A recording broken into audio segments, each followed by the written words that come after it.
Check the mic and make sure it sound right, boys. What's up? What's down? What's going on around? This is Startup Taiwan Foreigner's Business Guide. I'm Paulo Leasing, founder of MillionDC.com. This YouTube channel and podcast are offshoot of my book, Startup Taiwan Foreigner's Business Guide, aimed at helping foreigners start their business here in Taiwan. So leave those questions in the comments section below. Enough about me, let us talk about our guest, Daniel Johnson from the UK. Daniel has mentored a number of startups from all over the world with his company WeScale Startup. Daniel is also a lead growth mentor for Google Launchpad Ukraine and Nigeria. He was a lecturer at Cambridge University. Wow. Daniel, welcome to the show. First question, what is your Taiwan connection? How did you get here? Awesome. So glad to be here. So essentially, I ended up meeting a Taiwanese girl just prior to the lockdown in the UK, and we went on a few dates, and then we ended up locking down together in London.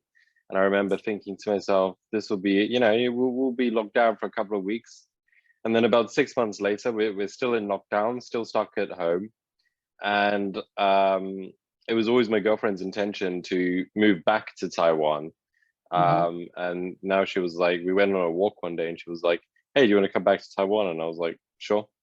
So that was fun. And we did it and we organized it pretty quickly. And then I kind of just arrived here with admittedly not knowing as much as I should.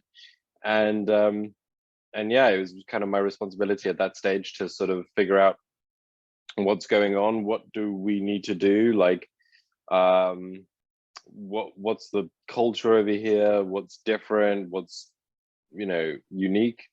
So it was a pretty spontaneous jump, but I'm very fortunate to have sort of very few responsibilities at the moment, and I thought if there's ever a time for me to travel and to explore new places, now is it. Yeah, that's really good. On your profile, your main role is a growth marketer, and I'm kind of confused because I am a digital marketer. How is it different from just being a marketer or a digital marketer that I am? Sure. Yeah, this is a question I get quite regularly. So essentially what I do is I work with early stage tech startups, primarily tech, and I help them scale. Now my focus is primarily on digital marketing or marketing in general, but most of my clients happen to be digital. But it's more a case of companies come to me and they say, we're currently here, we want to get to here. What's the most effective way of doing that? And I investigate everything within the business to try and identify what is the best opportunities in order to get to that point, whether that's product development, whether that's hiring, whether that's fundraising, whether that's improving operational efficiency so they can cope with increased demand. And it's kind of this very sort of holistic perspective on what are the challenges and problems involved in going from where you are now to where you want to be, and then breaking them down, solving individual aspects of them, and sort of rebuilding the company up in order to achieve that goal. So I would say it's much more sort of holistic. It's much more experimentation driven, and we're very sort of integrated within different departments of business. Okay. Oh, it's raining here, so that's a noise that you can actually hear. And I live on a rooftop. Anyway, so one of the things that I noticed is that, and you can tell me if I'm wrong, is that Taiwan seems to have a lot of good talents, good corporations, a lot of smart people. However, they kind of seem to not focus a lot on marketing. Yeah. Do you share the same sentiment? And Yeah. for example, what I notice is that when you have when companies hire marketing staff or marketing experts, they always put it as an intern as opposed to a regular job that is needed from the very start of the company. Mm-hmm. Yeah. So this is something I've definitely discovered in Taiwan. I would argue to a certain extent there is a cultural bias towards or against marketers. I think it's seen as less of a science, less of an art form, and it's not as credible as a lot of other sort of industries, particularly sort of like research and development, tech development, sort of the harder science stuff. And my armchair like point of view of this is that it comes from a position of science and research and academia is seen as such a sort of like respected path that marketing really isn't. It doesn't, people don't necessarily understand the value of it as part of the business. As part of businesses. I would argue that like it's just not seen as as valuable. And I think a lot of that comes from Taiwan, and again I am generalizing, so take with a pinch of salt. Taiwan is very well known for its OEMs. It's very well known for manufacturing of high quality products, particularly electronics.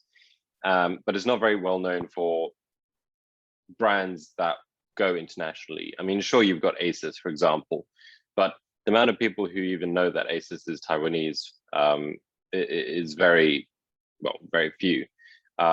Even like, respected people that I know think Foxconn is Chinese, for example. And again, that is an OEM. But the problem, I think, is that there is a bias against marketing because people don't understand the value of it, because it's primarily been an industry or a country where products have been focused on producing rather than sort of selling branded products. I think that is changing, and I think there are more and more people that understand this. And what I've noticed is that my interactions with American-born Taiwanese or like foreign-born Taiwanese or Taiwanese who've spent significant time overseas understand the value of it. But I think that it's still difficult to sort of look at it. I've been working with a few brands. I'm just starting to work with a Taiwanese brand at the moment. But again, it's something that's often given to the intern, and it's often delegated to just organic social media. That is the sort of entirety of marketing, where in fact, modern day marketing, as I'm sure you're well aware, is all about like understanding who your customer is, what problems they're solving for them, identifying branding, messaging, positioning, understanding the right channels that might be effective, using data to research and experiment and grow and develop in a very sort of process driven system. And I think it is changing. And for the sake of Taiwan's particularly like startup ecosystem, I think it's something that I really hope people learn to value, because in order for Taiwan to do more business internationally, it has to compete with some very big players and people who understand the value of marketing. So I'm crossing my fingers that will change, but who knows? I guess, do you think that the change could happen soon? What is the missing ingredient for these corporations to understand that marketing is indeed needed? I think it's this. I think it's this. I think people need to understand how it fits into sort of the business process, and it also needs to. I would argue that there's a certain fear of sort of like promoting a brand and doing so incorrectly. People are scared, particularly like if you're not the CEO or not the owner of a company. People are scared of doing something, misrepresenting the company and being told off for it. And as such, they generally focus on sort of the other aspects of like operations or research or development, for example. I think one of the things that I'm doing at the moment is I'm doing a bunch of growth workshops, and I'm teaching people my process and teaching people how I go about identifying sort of good marketing. And when I do it, people are like, oh wow, this is quite interesting, and actually this is a lot more valuable than I expected. But it is taking a lot of time for me to do that, and it's only after the workshops that people thought, I thought marketing was creating posts on Instagram, and it's like there's so much more than that.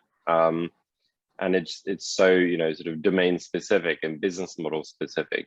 What works for a massive tech company is not going to work for the same as a local retail store, for example. You are currently the lead growth mentor for Google Launchpad, Ukraine and Nigeria. Could you tell us more about this? Like, what are the concerns of the startups in these countries, or are there any significant difference or similarities with Taiwan? Sure. So just to give some background on that, Google Launchpad is an accelerator program run by Google. And I've been very privileged and fortunate to work with them in a variety of different places over the past few years. I'm no longer the lead for those countries at the moment, but that was for particular programs we ran there. I think what blew me away was the caliber of talent. I would actually argue that Ukraine and Taiwan face very similar problems in certain respects. There is significant ability in Ukraine in terms of people are incredibly technically talented. But again, marketing is not something that people necessarily understand very well or understand how it fits within their business. They're very OEM focused. So you get like a lot of outsourced dev shops to Ukraine, but very few brands. And it's what I see over here. You know, you see so many people who are extremely academically talented with PhDs, and yet they're not using them to the full potential. Nigeria was honestly just mind-blowing. I remember thinking to myself, I am, I went over with a certain level of ego, thinking to myself, here I am going over to Lagos. I'm going to be teaching them what's what and explaining how this stuff works. And then I realized man, there was a guy who was younger than me who had ran a bank, and it then ended up going to Y Combinator, and it's doing really well. Still in contact with him. Really impressive dude. Just everyone was hustling so hard. The local mentors from Nigeria were just insanely good. Like their level of insight was really, really amazing. And I thought to myself, they're able to do this with a much less developed ecosystem than London. As that ecosystem develops, which it is very quickly, what's going to happen? Where are they going to be next? Because it was just outstanding. And I was incredibly, incredibly impressed. And it really makes me wonder, what is the future of the startup ecosystem? What is the future of this industry? And how will people continue to learn and develop? And it shows you what people are capable of. Is this related to, do you think, like, for example, the case of Nigeria, is this in the level of their interest to learn? That's why they're quickly evolving and becoming more successful at, having their startup ecosystem growth. Because for some developed countries, they would think that many would think that they know everything already. But in developing countries, they would always want to learn more just to make sure that they have all the necessary tools, knowledge to improve their startup. Do you think this is the case for Nigeria? I think that's a very good question. I think it's probably the result of a variety of different aspects. I think one of them is people are much hungrier. People are much more driven in general. And I know that's a big statement to make. I think there is a certain level of, we need to prove ourselves. I think there is a lot of competition because Nigeria is a huge place with lots of clever people. And I think that there is just an inherent entrepreneurial trait in a lot of Nigerians, which sort of works together to develop the ecosystem. Obviously, they've got their own issues, as every country does, but I'm optimistic, and I think there's a lot of cool stuff happening, and I'm eager to see how that progresses moving forwards. You're also doing a lot of one-on-one coaching, and I've actually visited your website. What do you actually offer them, and what do you do basically? Sure. So I run a growth marketing agency called We Scale Startups, and people can visit at wescalestartups.com. And I also have a sort of personal website, which is danieljohnson.xyz. For my growth agency, I work with again, early stage tech startups, and I help them grow. And then in terms of one-to-one, I do sort of like a variety of different things. So depending on the clients and their requirements, I do a lot of sort of like strategy consulting. So I've got some clients who I do like just weekly one-on-ones with for an hour, where basically, we formulated a go-to-market plan. They're executing on the plan, and they need someone to give them sort of mentorship and advice and guidance from someone who's sort of like been there, done that, more experienced, and understands the roles and responsibilities, and sort of like assist them in making decisions that they don't necessarily have experience in making. And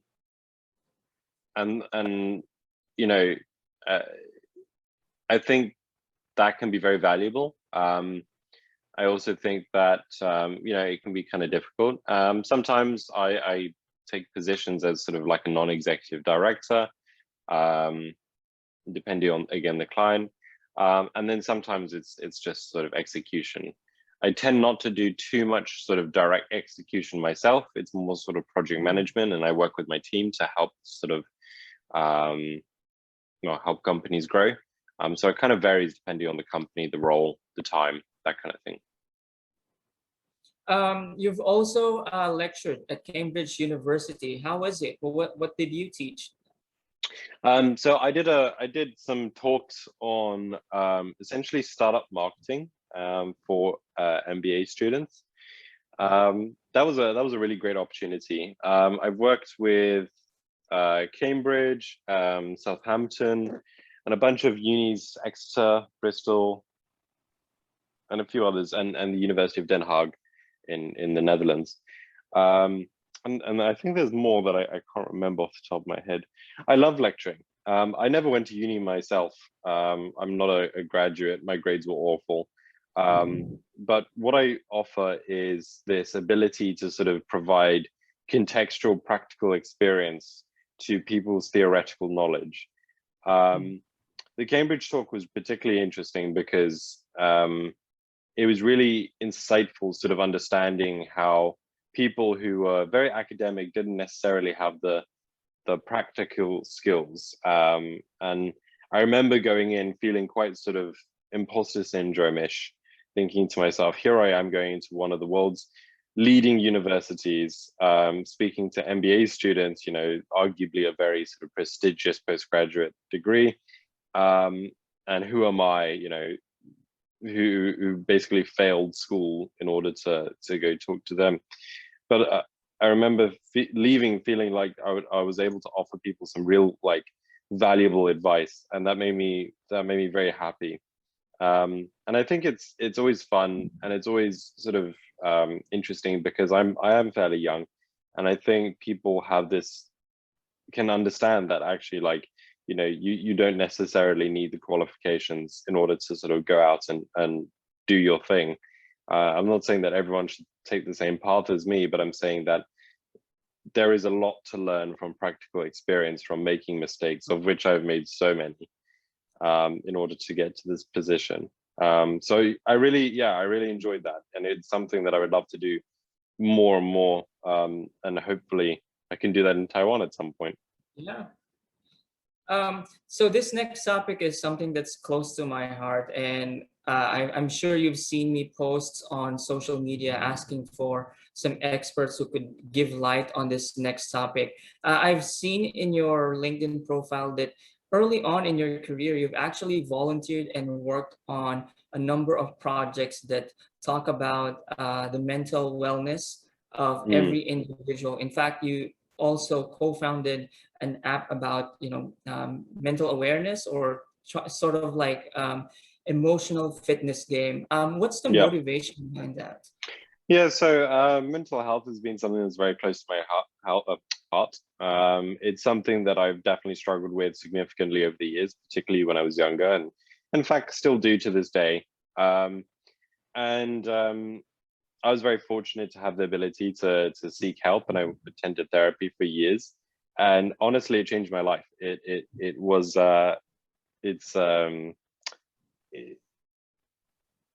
Phenomenal. It really helped me improve sort of my outlook and perspective on life, and I'm very grateful to the therapists and people that I've worked with to sort of help me get to the position where I am today. It's something that I personally believe is a proactive rather than sort of reactive thing. I think it's in the same way, in order to maintain physical fitness, you should always like do some exercise or like eat healthy, that kind of thing. I think with mental health, it's the same. And I wanted to try and see how I can help other people improve their mental health. When I was younger, I volunteered and helped set up a free counseling service for people in my local area through a charity and some government partnerships. And then later on, I founded EQ, co-founded EQ, and which is a mental health game designed to help particularly young people learn skills that will help them deal with difficult situations as they get older. Most mental health illnesses or issues develop between the ages of 16 and 21, I believe. It's been a while since I remember that statistic, so I might be wrong on it. And I worked with a fantastic CEO, Zilia, who is a clinical psychologist, to develop a game to provide those skills. Through that, we ended up going through Techstars in Berlin in, I think it was 2019. Again, I'm bad with numbers.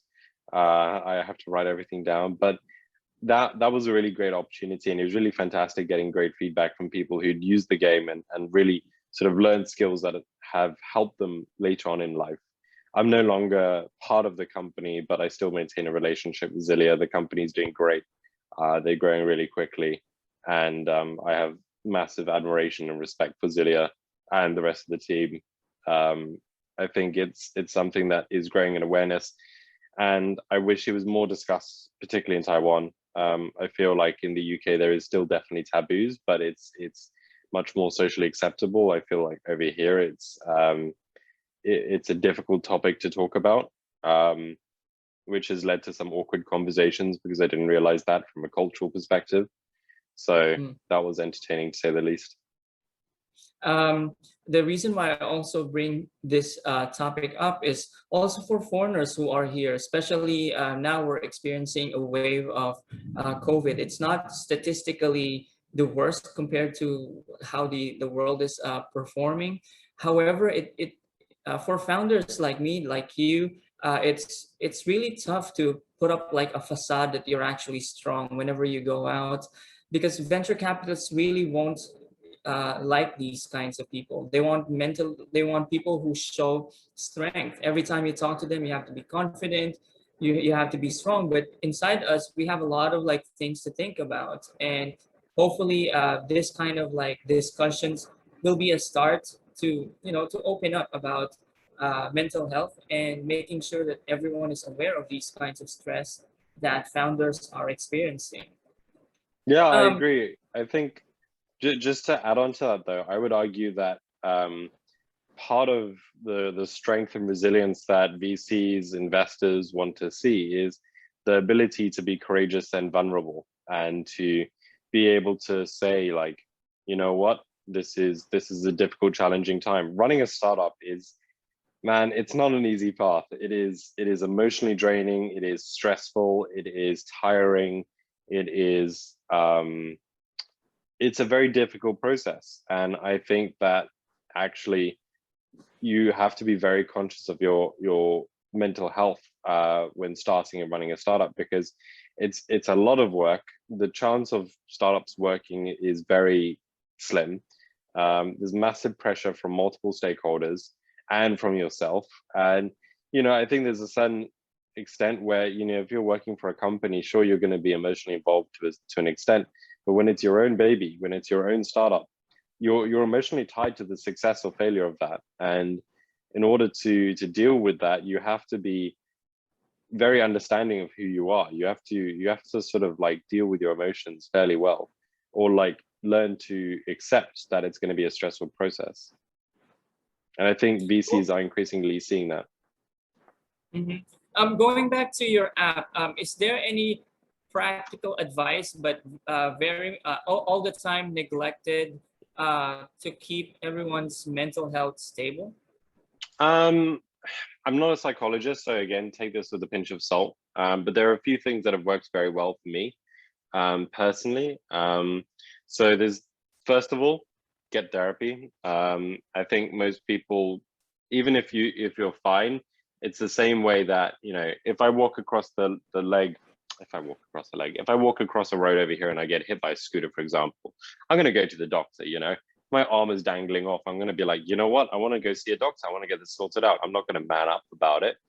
And it's the same with our mental health. If there's something that we're struggling with, there's no point struggling alone. Go see a professional who can help you, you know, solve it.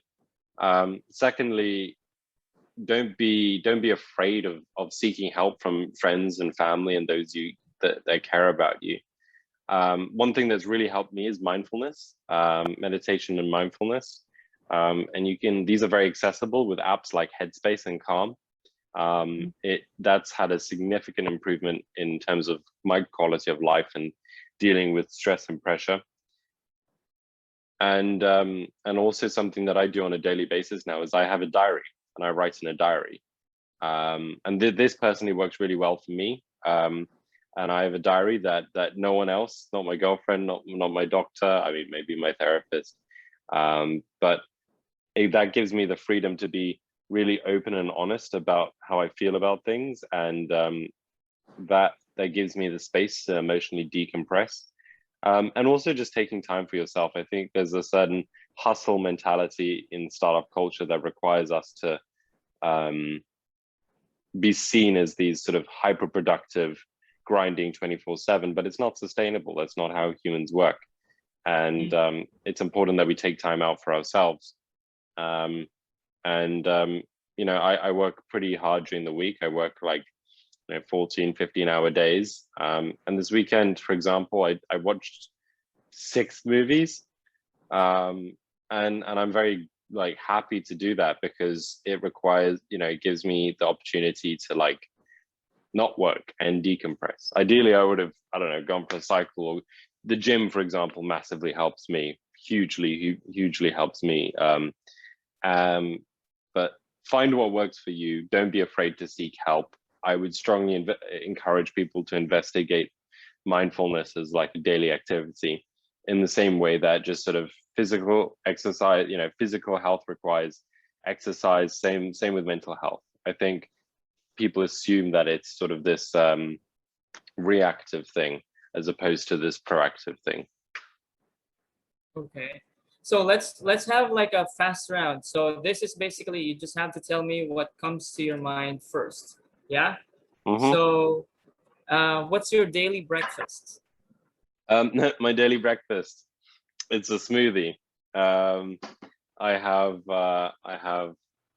basically just a bunch of fruit and nuts and bananas and yogurt, and I eat a smoothie. I'm trying to put on weight, and I find this a very easy, particularly when I get up and I'm always tired. It's a very easy way to just eat something that's mildly healthy, particularly considering how much like fried chicken I eat over here.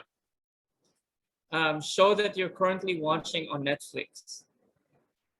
I'm not watching any at the moment, but I plan to watch The Wire. Are you a morning or a night person? Night. Are you an Android or iOS user? I'm an iOS user. So are you also a Mac or a PC person? Mac. Favorite games? What kind? What you play games, board games or computer games? I used to play a bunch of computer games. I haven't since I moved to Taiwan. I've recently got into chess quite hard. I keep distracting myself from actual work by playing games against bots and keep losing, but I'm really enjoying that. Favorite movie of all time? Oh man, favorite movie of all time. That is a difficult question. I think it's very cliched, but I think the favorite that comes to mind is probably Shawshank Redemption. I did watch Leon, the Professional, last night, which was a surprisingly fun film. Favorite book or the book that you're currently into right now? I try to read a fair amount. I think it's a really great way to learn. There's the book that I'm reading at the moment is kind of boring, so I'll give you 3 books that that I think have been quite significant. So Man's Search for Meaning, When Breath Becomes Air, and Meditations by Marcus Aurelius. Okay, so that's the last of this day fast round. So finally, let's talk about action items. How can we here at the show help you, and what are your plans for next 2 months? Cool.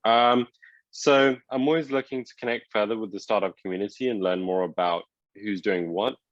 So feel free to people feel free to add me on LinkedIn, visit my website, and message me. I'm always happy to jump on calls to see if I can help people in terms of growth marketing. I'm looking to do a series of talks after COVID. So any opportunity to do that, hopefully. Also, I want to express my gratitude to a lot of people in the community, particularly Ping Wang, who's just been incredibly helpful and gone out of his way to try and assist me in connecting me with anyone that I need to be connected with. In terms of my next 2 months, it's kind of difficult to sort of see at this stage because I'm not sure when this mini lockdown will end. But again, just hopefully trying to integrate a bit more within the community, trying to meet more people. I'd also like to just travel around Taiwan a bit more. Okay, I've actually booked a time with you for consulting with my own project. But anyway, awesome. that's the time that we have for this episode. Hope you liked it, and until next time. Awesome. Cheers. Thanks for this opportunity. Check the mic and make sure it sound right, boys.